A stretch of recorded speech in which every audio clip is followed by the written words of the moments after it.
SSLC ವಿದ್ಯಾರ್ಥಿಗಳಿಗಾಗಿ ಚಿತ್ರ ಆಧಾರಿತ ಪ್ರಶ್ನೆಗಳು. ಮೊದಲನೇ ಪ್ರಶ್ನೆ, ವಿಜ್ಞಾನದಲ್ಲಿ ಚಿತ್ರ ಆಧಾರಿತ ಪ್ರಶ್ನೆಗಳನ್ನು ಕೇಳ್ತಾರೆ. ಚಿತ್ರವನ್ನು ಗಮನಿಸಿ. ಸ್ವಿಚ್ಚನ್ನು ಮುಟ್ಟಿದಾಗ ಸೊಲೆನಾಯ್ಡ್ನ ಬಿ ತುದಿಯು ದಂಡಕಾಂತದ ಎನ್ ತುದಿಯನ್ನು ಆಕರ್ಷಿಸುವುದೇ?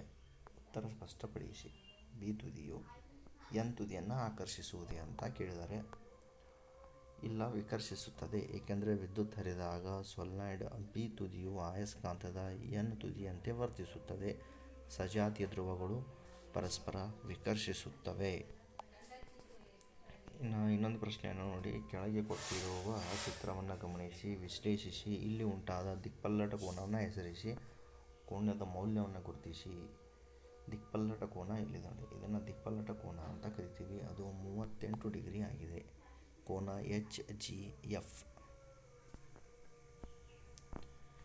ಇನ್ನೊಂದು ಪ್ರಶ್ನೆ, ಮೇಲಿನ ಚಿತ್ರದಲ್ಲಿ ವ್ಯಕ್ತಗೊಂಡಿರುವ ಪ್ರಯೋಗವನ್ನು ವಿಶ್ಲೇಷಿಸಿ.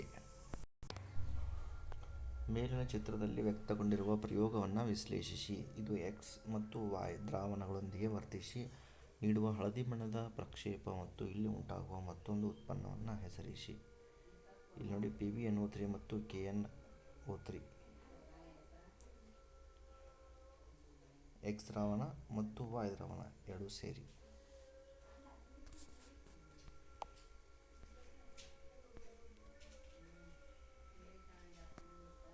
ಕೆಳಗೆ ಕೊಟ್ಟಿರುವ ಚಿತ್ರವನ್ನು ಗಮನಿಸಿ. X ಭಾಗದ ಹೆಸರು ಮತ್ತು ಅದರ ಕಾರ್ಯ. ಇದು X ಭಾಗ. ಹೆಸರು ಮತ್ತು ಕಾರ್ಯವನ್ನು ಬರೀಬೇಕು. ಇದು ಸಂಸರ್ಗ ಆಕ್ಸಾನ್ ತುದಿಯಲ್ಲಿ ಉತ್ಪತ್ತಿಯಾದ ರಾಸಾಯನಿಕ ಸಂಕೇತಗಳನ್ನು ಡೆಂಡ್ರೈಟ್ಗೆ ರವಾನಿಸುತ್ತದೆ.